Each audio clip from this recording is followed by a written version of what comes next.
Hi, everyone, and welcome back to the Social Work Bubble podcast. I'm your host, Laura. I'm an LMSW here in New York. Today, we are joined by Francesca Sternfeld, an LCSW and SIFI, woohoo, also in New York. Thank you, Francesca, for coming on today. Thank you so much. I'm glad to be here. Yeah, today we are getting into everything supervision, the good, the bad, the ugly, everything. More the good. More the good. Sure, the bad and the ugly. I try to stay on the side of the good and steer clear of the bad and the ugly. That's what we like. Know about the bad and the ugly, which is why we focus on the good. That's right. Continue. So we're going to dive into that in a second. For those listening, before we get started, feel free to like, share, follow the podcast, do that thing, and we'll dive in. So Francesca, can you just share with us kind of your journey to social work, what you're currently doing? Definitely. So it was non-linear, which I think is the case for a lot of people who end up in this work. Mm-hmm. I did dance and political science in college, which was an odd blend, but it worked for me. Poli-sci was definitely, at the ripe old age of like 18, 19, when I was into that, was in the through line of how I got to what I'm doing, because it was about, people in power. Who has it? How do they get it? What do they do with it once they have it? And ultimately, like, poli-sci tells a not very positive story of humanity and how we show up for and towards each other. And that came across. So I migrated away from that. I did dance. I did life. I then went into a whole chapter, which was education. I trained as a Montessori teacher. I worked in a Montessori school. But I was most fascinated with the developmental psychology that was truly the core of Montessori education. And I was more into the developmental psych than actually being a classroom teacher. So then eventually I was like, okay, I am interested in big systems and how they operate. I'm also interested in the most, intimate relationships between children and parents and families. And if you think about, well, what's a field that cares about everything from the most personal interaction to the biggest systems, that pretty much describes social work. Not everybody does everything, but, person and environment. And it just spoke to me in terms of, it was trying to answer questions that I've always had and that I like to talk about. How do we function in a world? How can we work towards justice, whether that's inside of a family or for the whole planet? So that's how I ended up in social work. I did my master's at NYU, then life again, but then I ended up in my current agency, and I've actually May will be 6 years at the Puerto Rican Family Institute. Yeah, it's a really great agency. My experience there has been truly fulfilling, and I get to really live my values, which I think is not something everybody gets to do in life, period. Absolutely. So I originally started as a full-time clinician there, and then things intersected that once everything migrated to full-time telehealth and COVID and being at home all the time, that was just not for me. I am not built for that. I'm a person-to-person person.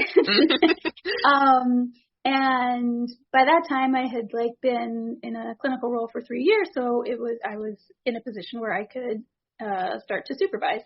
Right. And I supervised one student who's still with our agency. She became a full-time clinician.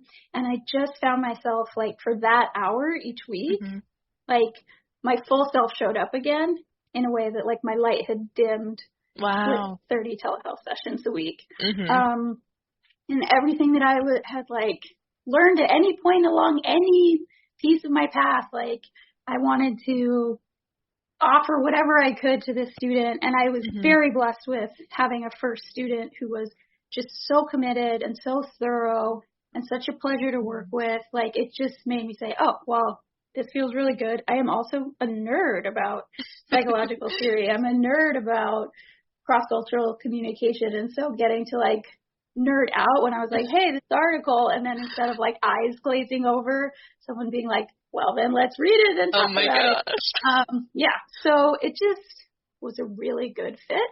Mm-hmm. And, you know, I think in life, follow your bliss if you can. That's a Joseph Campbell quote, and Joseph Campbell is a big part of how I see the world. Mm-hmm. Google him. Mm-hmm. And so I went to my director and said, like, hey, this is where I feel excited. This is what I'm excited about. And she was like, okay, well, let's do more. So we shifted my position to supervise 5 students at a year, 5 students at a time, which meant cutting my caseload in half. And then since then, so this was the second full year that I had 5 students. And I'm going into, I have 1 student over the summer, but basically like that's now just half or more, depending on the week, of where my attention is, where my purpose is. And the more I do it, the more seriously I take it, not in the sense of it being like a serious, grave thing, but that there's so much that can be offered. Oh, yeah. That can make the learning experience something that serves someone for the rest of their career, but also serves them in the moment, because social work school is hard. Some classes are super useful. Some classes do not feel super useful. Experience, you know, everybody has imposter syndrome when they start. And so how the actual back and forth with a student unfolds, and what it's like for them in the room when you're having your hourly supervision, what it's like for them when they send a panicked email and you actually respond to it in time for them to not be panicked anymore. Huge you stuff. know, I've huge stuff. So that was a long answer. It's a great answer, though. It's a great answer. I'm wondering, I mean, for those who even are just learning about social work in general, what is entailed in supervision? Like, what all do you include in that? Because we say supervision a lot, and I think for me, especially as a student, I would hear that word, but it would never really be described to me. So I couldn't really tell what was good supervision, what was bad supervision, what I was supposed to be making of that time. Totally. And I think it says something about our field. It's something that's so core to it is not well explained, right? Like social work can have that asterisk where it's like, we do great work. What is it? And so what I have come to see as supervision, and to be clear, I'm doing clinical supervision, meaning I am in a clinical setting. People are providing psychotherapy, and the bulk of the content of what we do is talking about what goes into that, what goes into providing psychotherapy, which does mean talking about theory, which does mean talking about what's happening with any given patient, but it also means what's our responsibility, what are our ethical responsibilities, what is it like to be in an agency practice, how do you document, what are the rules, what are the policies, whose jobs are at stake when it goes right or terribly, like why do these things matter? So it's kind of, I would say, a supervisor for me should be ideally a guide, a support system, a mirror, like, hey, what's up? What's really going on here? An ally, a source of accountability, right? It's somebody that should be representing standards, representing them, modeling them, not just barking at you saying, why didn't you do this right? Nobody responds well to that. They're just going to shut down. So I tell people very early on, especially during training, when it's like, here's an electronic medical record. What's an intake? I don't know how to diagnose. There's like 20 things that they walk in saying, I don't know how to do this. And oh no, what if I do it wrong? I'm like, you're not supposed to know how to do it. The whole point of this relationship is to like provide enough scaffolding that as you do the work, it will make sense to you and like it's not supposed to be opaque. Mm-hmm. Like, let me like read the tea leaves of what she wants. Like, no, like, so set a tone and show people what the work is. Mm-hmm. Like, show them. In my case, I also use tons of examples from my own work. So I'm like, in this case, I did this. This is the kind of documentation that I'm really good at. This is the stuff that I had to get better at. Here's what a discharge summary looks like. Here's what a transfer summary looks like. This is a progress note. Here's examples of my progress notes. Here's examples of 5 different authors' progress notes. Not all of us write them exactly the same way. So it's, you're introducing them to the basics, but also like the guiding stars of what we're aiming for. So it's all of that. I see it as a teaching relationship. Some people might not see it that way. And I think it varies so much in the setting, right? Like if you're supervising in a hospital, then you're trying to introduce them to a hospital and there's so many ants. So I think if you ask 100 supervisors, maybe they'll give you 100 answers. But I think a guide matters. You're like introducing them to the field. Because really, like, there are a lot of gaps in social work education. So you really need that support when you're just diving into like experience, and it's like, what the heck is going on? I don't know what I'm doing. And it's just like, I feel like that can also make or break an experience where you either feel completely defeated or you have someone that's just there as a guide that's normalizing a lot of the stuff. That's just like, it's all right. Like you're learning, and just being there can be so huge. Yeah, absolutely. I mean, look, when students come in and they're nervous, at one point I was reflecting about that, and I actually wrote a little thing, and it was like, under anxiety is care, meaning you give a shit, right? If you're anxious about doing it right and doing it well, it means that you're, in theory, I think, you're coming from a position of wanting to do, in our setting, wanting to do justice to people who are seeking therapy, right? You're saying, I care enough about them getting what they need and them deserving competence and deserving someone who has a clue and deserving someone who has a plan. And they feel, I think, a responsible worry that they're not going to do justice to that person because they're going to be figuring it out. And I say, like, trust the care that's under that.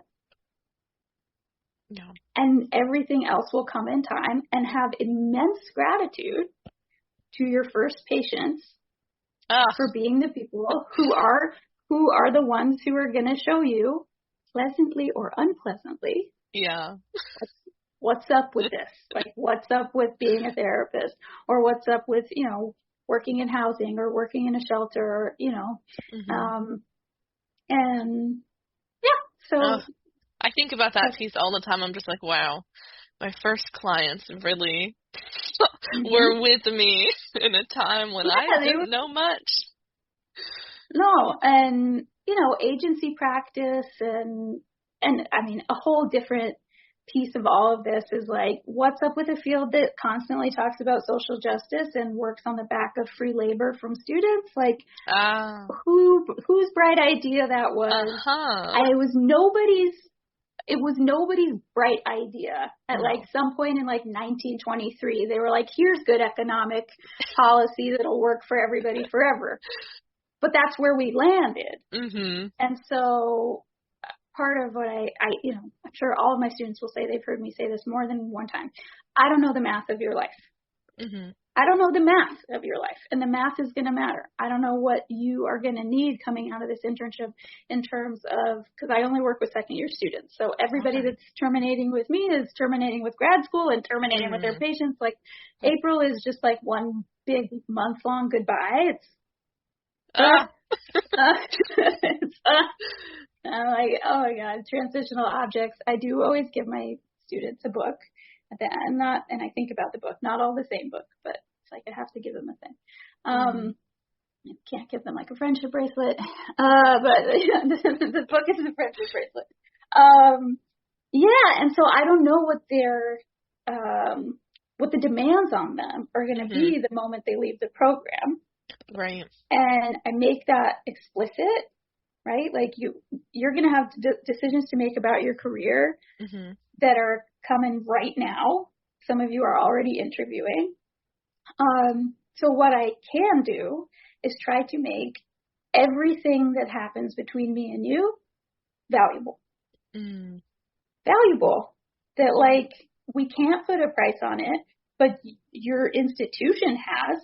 They have in some way said that time with me is something you should pay for, right? Students are paying to spend time with me, right? They're paying for their MSWs, and the MSW includes a practicum. Yeah, that's very true. Ergo, money is exchanging hands. I'm not seeing it, but you're paying it. And if supervisors can get that in their heads, that people are making financial sacrifices for the privilege of your time and your guidance, you better make it worth it. Absolutely. Yeah, that's very true. Because those were moments like in my grad school field placement, and then I stayed on at that job after graduating too for a little bit. But it was like I'd get maybe 30 minutes every 3 weeks, you know, and all right. Well, now you just want me to. Would you like to finish your sentence before I grab my microphone? At that point too, I was dealing with a lot of high-risk cases, and it would just be like we would really only go over high-risk clients, and that was it. And so, like, when I got to my job after that, because I left that job for those very reasons, it was so strange to me where I'm like, hold on, I'm meeting with this person every week for a full hour, and we're not even getting into clients immediately. Like, they're just checking in to see how I'm doing, what's coming up for. Whoa, it was like a whole new world. Yeah. Okay, so for your listeners who cannot see me, let me describe what my face is doing. Yes. I am doing all the displeasure faces. I am basically actually shaking my fist. I am doing face palm. My actual blood pressure, I can feel my heart rate has increased and cortisol has released through my body. And I say that because that's not just bad, it's in violation of social work ethics. 100%. It is an ethical violation. And at the beginning of the internship, I print out the code of ethics. I print out our organization's policy and procedures manual, and I say to them, read all of this. Here's a highlighter. Come back and let's talk about it before anything else happens. I reread the code of ethics in full at least once a year. Amazing. And I reread it with them. Yeah, it's like this. And I challenge other professions to come up with a code of ethics that is as comprehensive, like a code to live by. Yeah. Not just a professional code. But if you read the code of ethics as like, okay, let me just try ahead and do this stuff as a human being, and tell me, how exactly are you respecting dignity and worth of the person, the student, and the high-risk clients who are now depending on or gate-kept by unintentionally a confused, scared, lost person? How is that reinforcing anybody's dignity? How is that about competence? Yeah. Explícame. Like, show me how that works. And so, like, I mean, especially if you're talking about high risk, people's lives are at stake. Literally. People's lives are at stake. And this is where it's like, I'm not in 1,000 other settings. I'm only in my setting, and I take my setting seriously, and I try to model what I hope students get. but I would be a very uncomfortable visitor if I heard about that and then popped up to be like, hey, can I borrow you a minute? Like, I would read them the riot act because you're doing harm. Because you're doing 100%. harm. You're doing active harm. And like, and you know, yes, like, of course there are settings. Person and environment.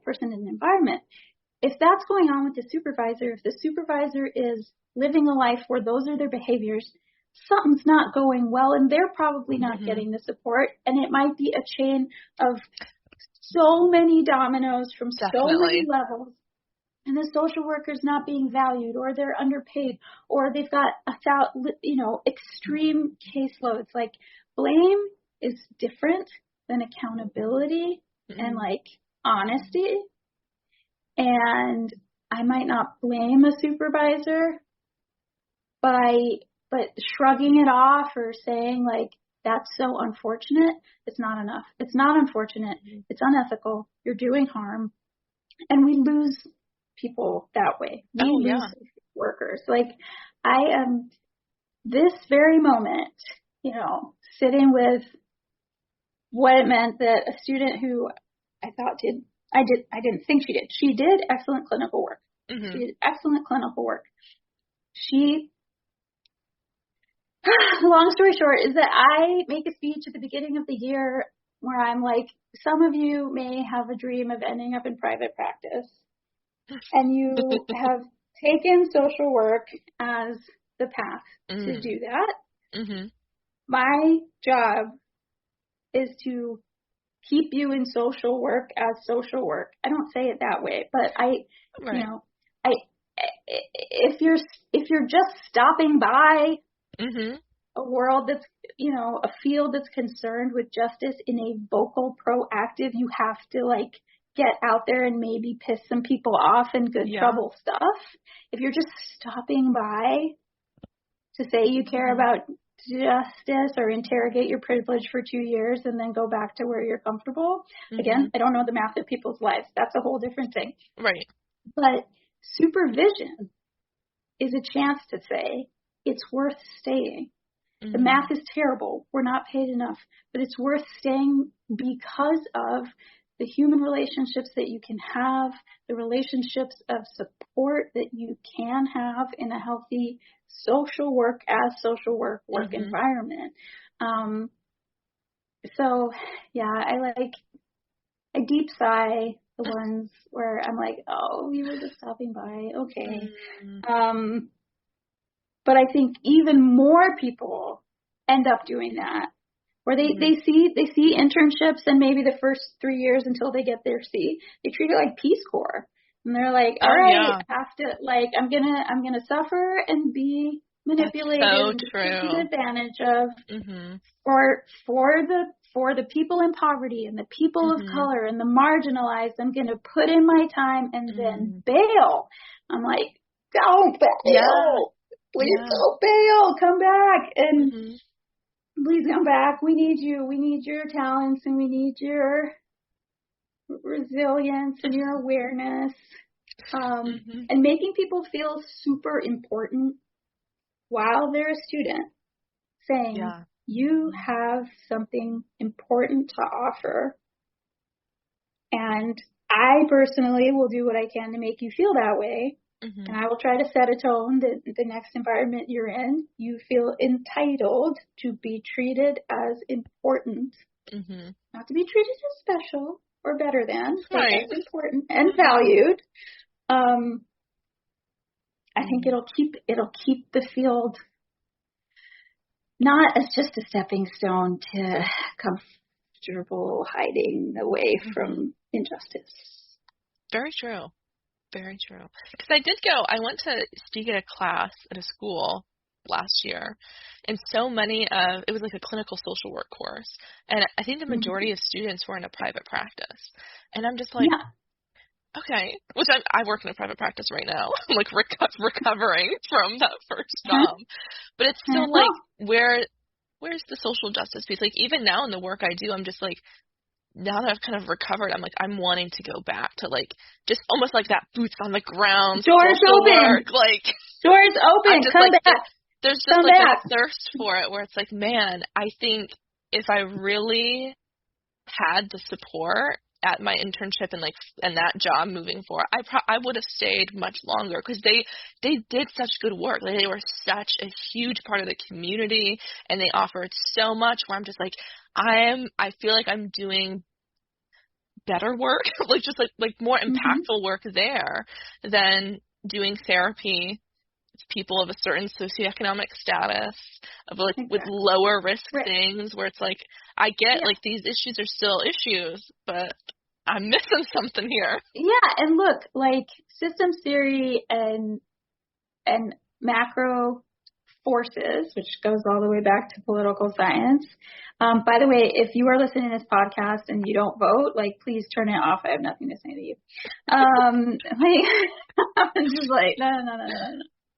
Although my grandmother was like, you didn't vote in the primary and I was like, okay, so do as I say, not as I do.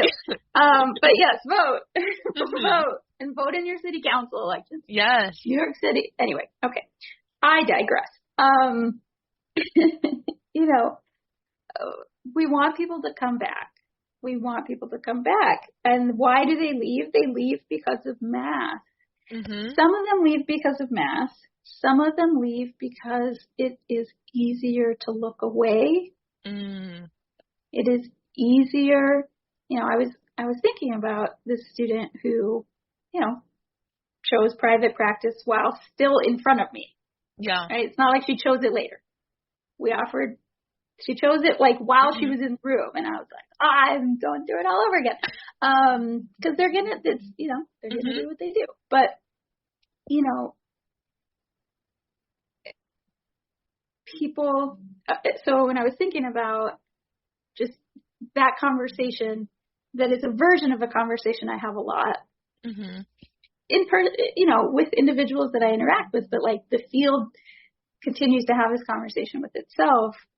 I was thinking about, you know, when you come close to something that hurts, right? You're coming close to stories that hurt. Stories of deprivation, stories of trauma, stories of exclusion, stories of racism, you know, and they're not just stories anymore. It's the person that's in front of you. And do you, if it freaks you out, do you lean back, or do you figure out how to stand still? Do you just find your feet? And if it's about finding your feet, you got to have some solid ground under you. Absolutely. And the new social workers cannot build the ground under them. That part they can't do. That's not realistic, and that's unfair. So the people who have been in the work longer, the people who are running agencies, I will say to the stars, I will say to anyone 1,000 times over that the leader that we have at Puerto Rican Family Institute, yes, I'll say your name, Maria Laraguiba, like, she has created a culture of investing time, energy, money, and heart in our population. It's huge. She can't triple our budget, and she doesn't because she can't. But if she could, she would, and she would make sure everybody got it. Like, there's not a stinginess involved. There are factors that are beyond her control, right? But the culture, the tone setting that happens at our agency makes it a good place to work, and people come to us, and then they go to private practices, and then they come back. Wow. It has happened. Or they go to other agencies. Yeah. Because the grass is greener because the green is money. And we're not the highest paying agency. And these are sentences that I have said in front of students. I do not hide the math conversation from students. I'm not in charge of salaries. I don't tell them what they would earn if they get offered a job. That I have a boundary there. But I think it's very refreshing for them to have me be upfront about our field is not valued by systems that could value it. And talking like that, you can talk like that to clients in psychotherapy. And I think I'm on that. I'm way on that far end. People saying like, you can't do case management in therapy.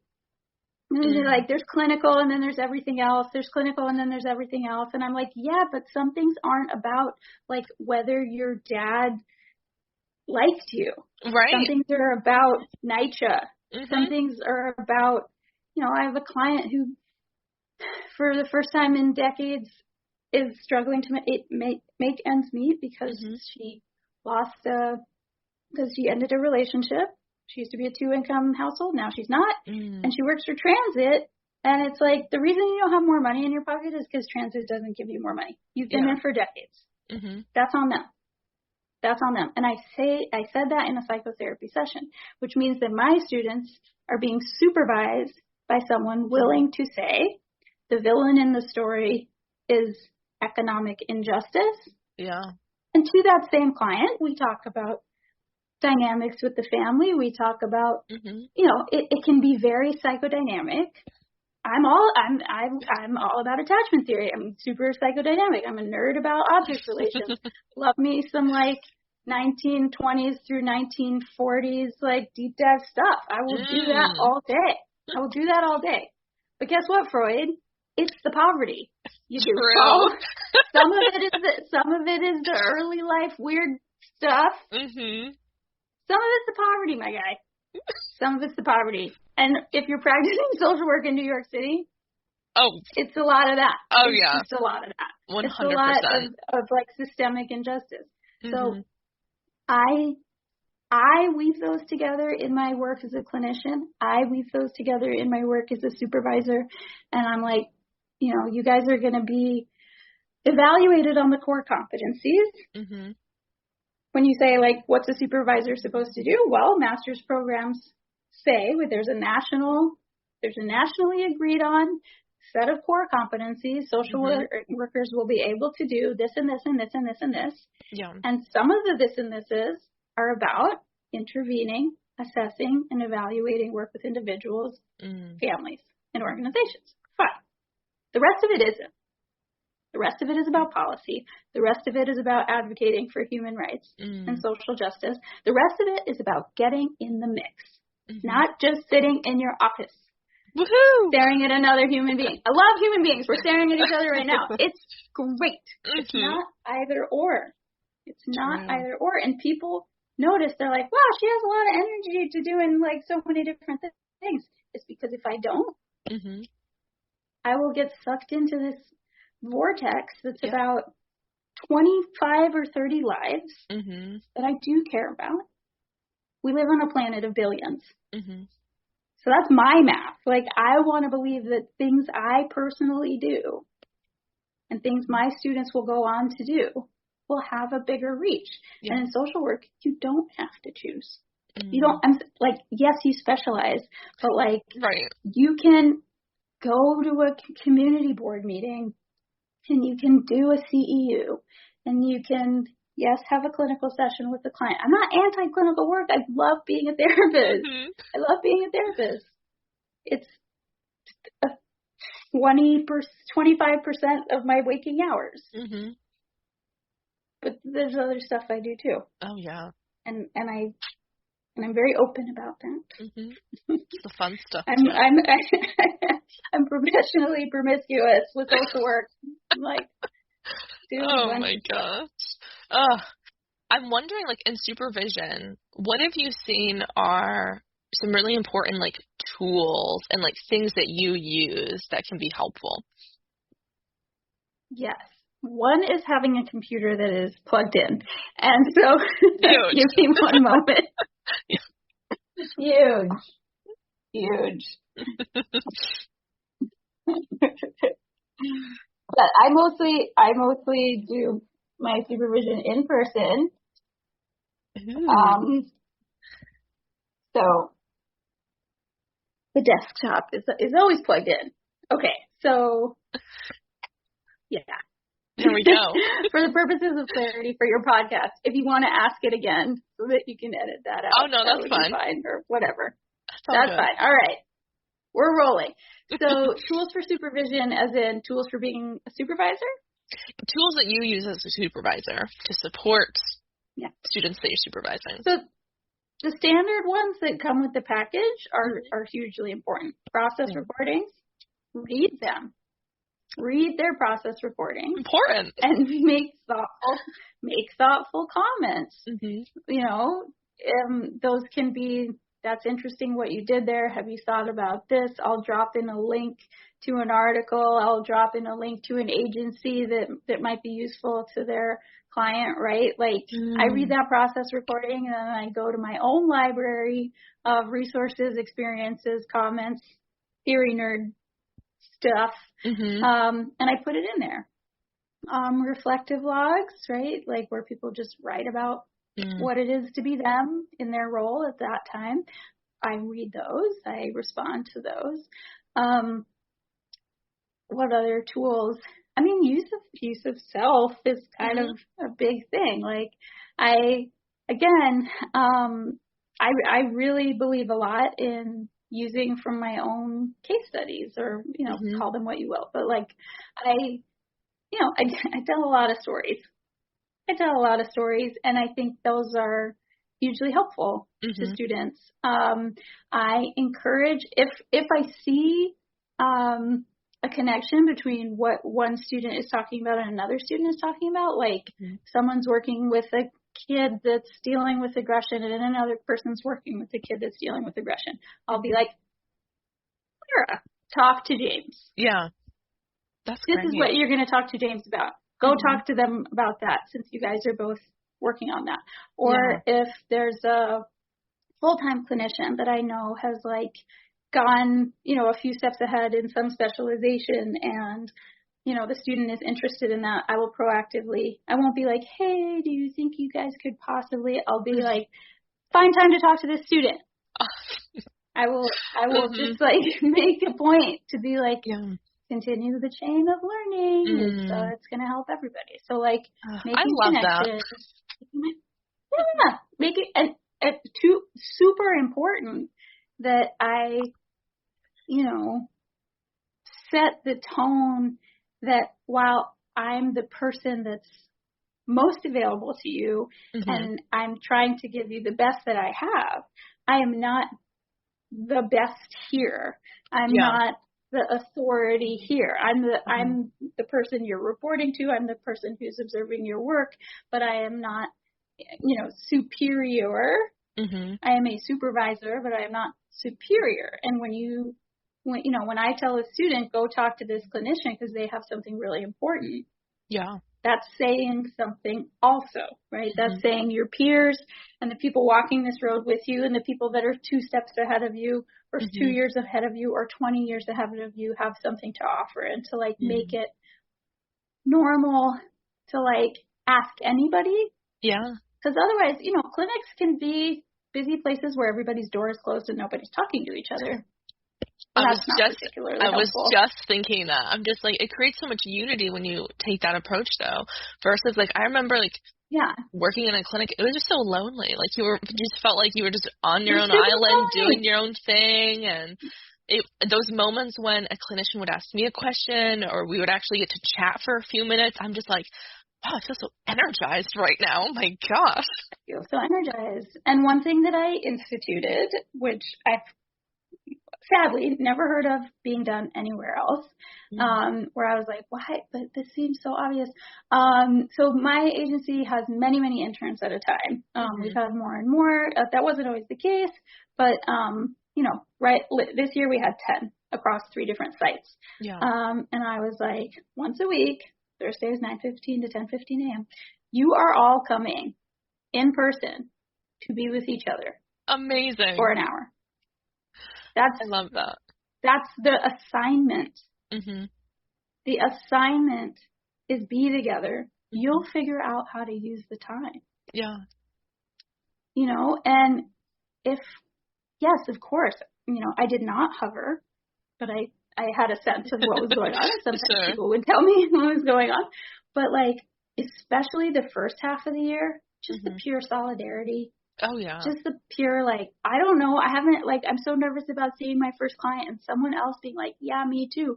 And then someone saying, well, I did see my first client and this is what went well. And this is when I like totally blanked during the intake and had no idea what I was saying. And this is when I clicked the wrong button and I had to go back to the beginning and the client was like sighing at me because I was like fighting with the computer in front of them and it was so embarrassing. And, you know, saying that to your supervisor, sure, I'll say it's totally normal. You made it through it. But, like, that's so different than having 8 people or 9 people shoulder to shoulder with you in a circle where there's, the observer changes the experiment, right? So social work classes, there's nothing organic about what people say. No, nothing. Not at all. You are performing being a student. You are performing being smart and insightful so that the professor thinks you're smart and insightful. You are performing being illuminated or having the like thing you picked up on. Sometimes, I'm not saying it's all false, but it's not all false at all. I'm not saying that.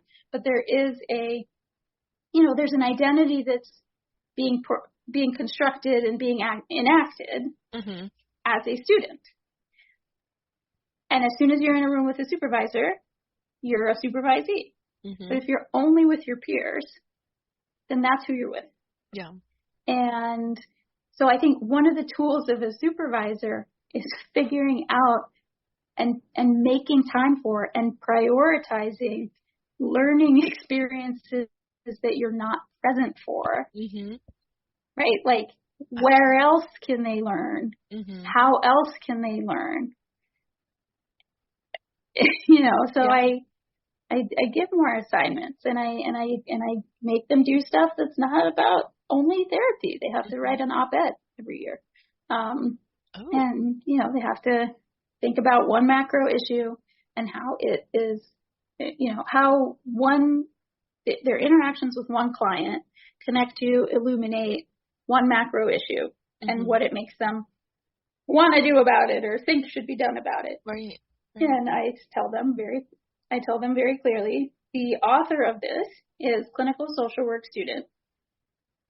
That's your position. That's the I that's writing this. I, a clinical social work student, am having this experience and seeing these things. So it's like, I think tools as a supervisor is about like thinking about all the possible tools that the student can use in their growth process, being one of them, but certainly not thinking of yourself as the only one.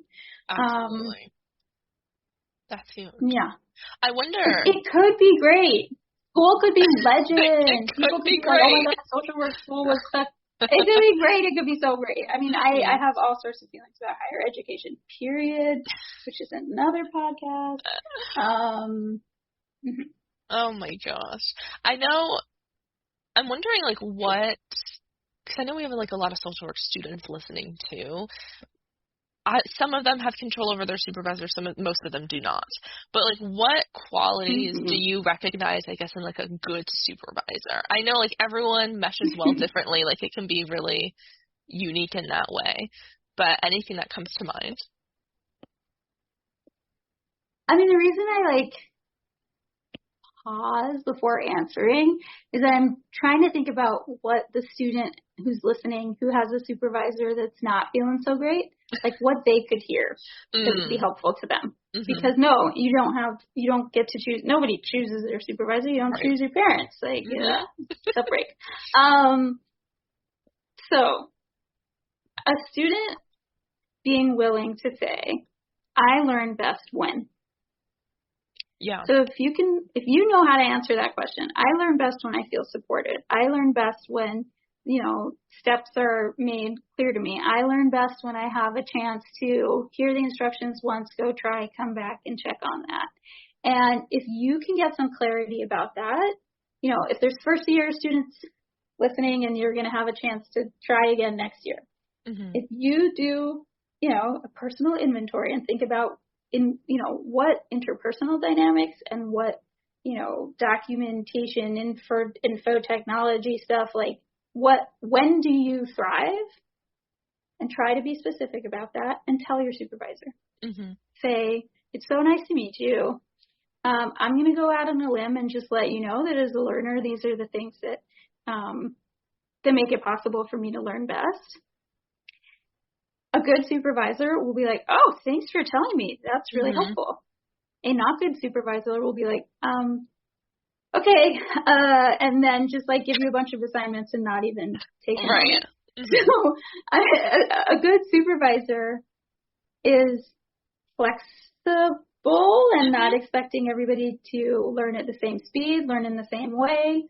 I think one thing that has grown in me as a supervisor over the last 3 years is like recognizing that, yes, of course, some students have different strengths, but like just less and less comparing them to one another and just comparing them to whoever they were the week before.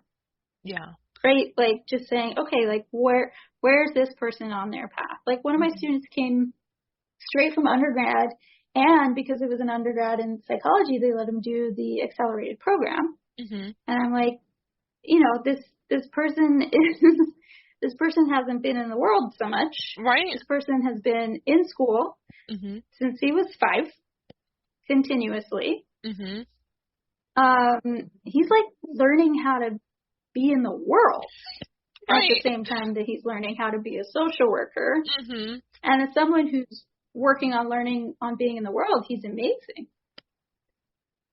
So like comparing what's in or not in his process recording, the insights that are being written or not written, the writing style. I'm like, whatever.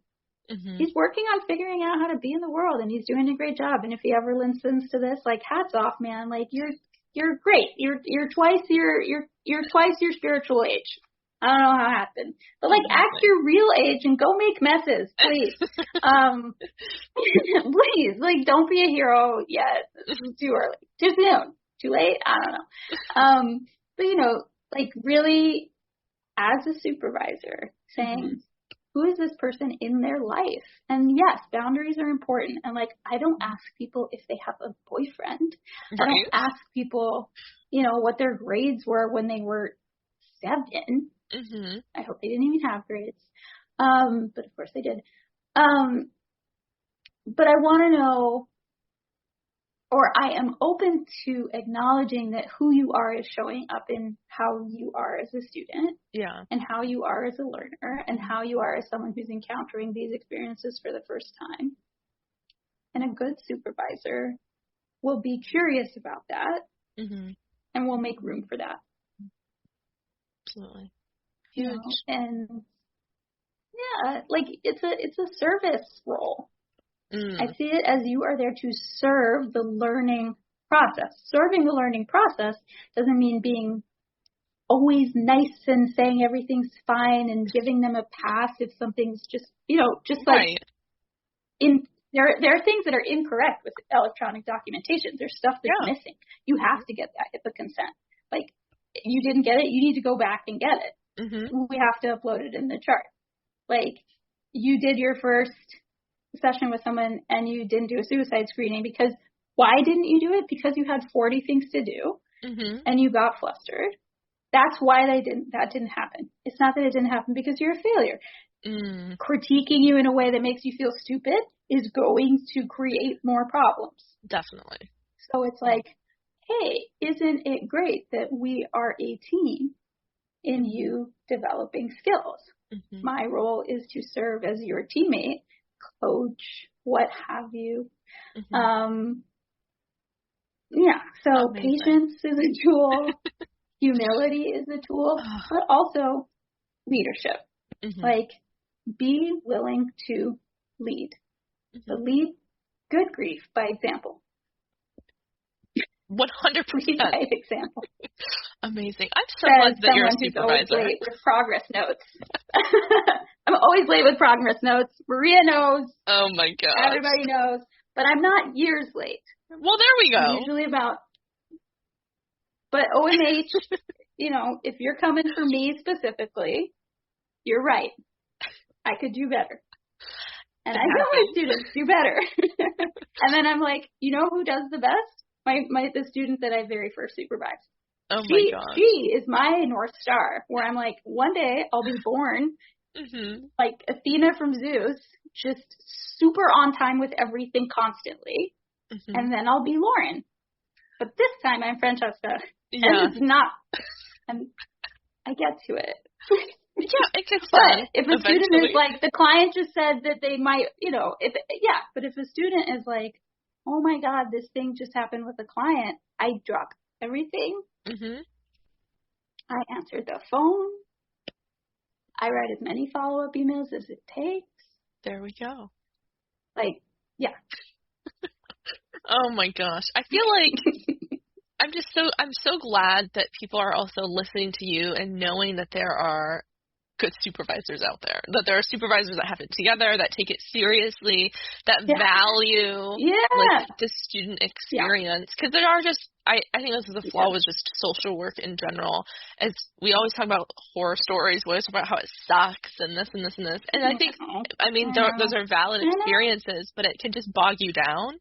And it's just like, no, the good experiences exist. Supervision and support does exist in this world. It's just a matter of finding it. And even like... Yeah. And... Oh, go ahead. Sorry. Oh, no, go ahead.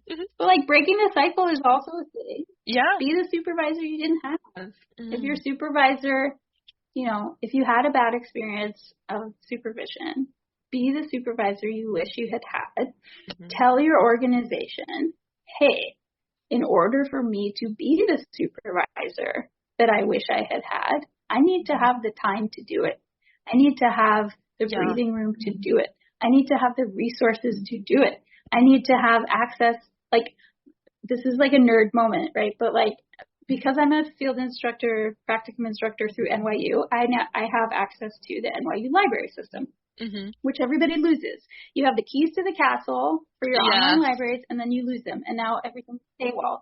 Well, I have the keys again, and I'm like, the second a new person at my agency is supervising for the first time, I'm like, you have to find out how to get the key. Like, you have to get the keys to the castle. These are the people that email. Go get the keys to the castle.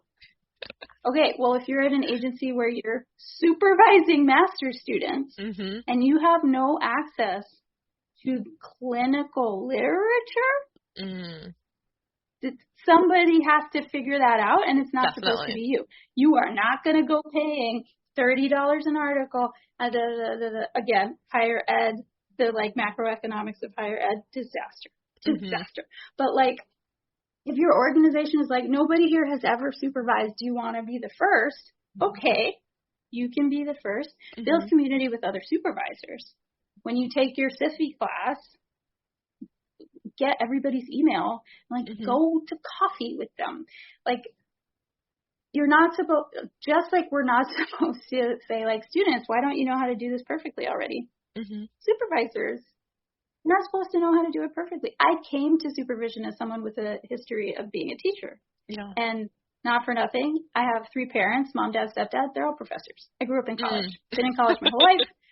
Grew up around like being a professor and like the teaching relationship and all the possibilities of a good learning process. Like, I came to the supervision role with all of that already baked in. So I had a lot of advantages in terms of feeling like I could learn how to do the things I didn't already know how to do. So we need to take care of new supervisors. Absolutely. We need to take care of them. And, when I went, my agency could have said, hey, that's cool that you want to supervise 5 students. You can go ahead and do that on top of what you're already doing. There are places that would say, sure, see 30 patients a week and supervise 5 students. And they were like, no, I see half as many patients as everybody else.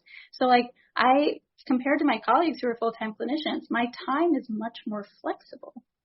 I work a ton, but my time is much more flexible. And now that it's going to be summer, like, I don't have summers off, but I don't have 5 students in the summers, which, like, hey, if you're somebody out there and you're like, How could I swing this being a supervisor thing in a way that works for me? If you can find the unicorn agency that will pay you your full-time salary. There we go. To essentially, hey, see what I did there? But I had to have a director who saw value. Mm-hmm. Absolutely. Value. They had to see the math and the value as not exactly the same thing. Yeah, absolutely. Right? And that's an agency culture thing. I'm not in charge of everything about that. But they're keeping me around. Good. Well, thank you so much, Francesca, for coming on today. I feel like this has been a really valuable episode for everyone, students, people that have been in the field for years. It's refreshing to hear this voice. Yeah, be refreshed and just please don't lose hope. Please don't lose hope. And it's not okay if you say be the change you want to see in the world. Oh, that sounds so tiring and exhausting. In your next interaction that has anything to do with supervision, come in with the mindset that maybe this can be okay. Mm-hmm. Absolutely. That's huge. Start from there. Now, okay. I mean, I know you're wanting to stay in your clinical role. Can people follow you anywhere, or even your agency, any links or anything that you want to plug right now? Yeah. So I'm happy to give my personal email, my professional email, the way to find me specifically. Mm-hmm. It's F as in Frank, Sternfeld at prfi.org. I'm sure you can put it in the link or whatever. Mm-hmm. If you're I just want to talk to someone who's a good supervisor, hit me up. I'll talk to you. Awesome. I will jump on a Zoom, specifically in the summer, right? Mm-hmm. May to end of August, I do have the time. There's 5 hours a week, which would normally be filled by students, that could be filled by people who want to talk about being a student. There we go. I will do that. And that to me is that's not giving back. That's not pro bono. Mm-hmm. That is me trying to have a field that I want to be in. Yeah. Absolutely. Sharing your time with people that are hey, how could this be better? Or I want to do good stuff that you haven't met yet. Literally meeting people you haven't met yet is good for staying in social work. Yes, it is. Definitely. If you're maybe the colleagues I started with will be great and I can keep them forever and not meet new people. No, right. Meeting new people. So write me an email. I'm in Manhattan. If you come close to 15th Street so that I don't have to go very far, I will have a coffee with you. I'm a real person and I'm really available and I love you and come hang out. Not inside my office, but nearby. Right. There's plenty of coffee. Well, your information will be linked below. fsternfeld.org. Perfect. Totally. Thank you. Thank you so much. Of course. And thank you everyone for listening. Everything that Francesca talked about, her email and everything, will be below. If you enjoyed today, share, comment, do all that fun stuff. And we will see you next time. Thank you.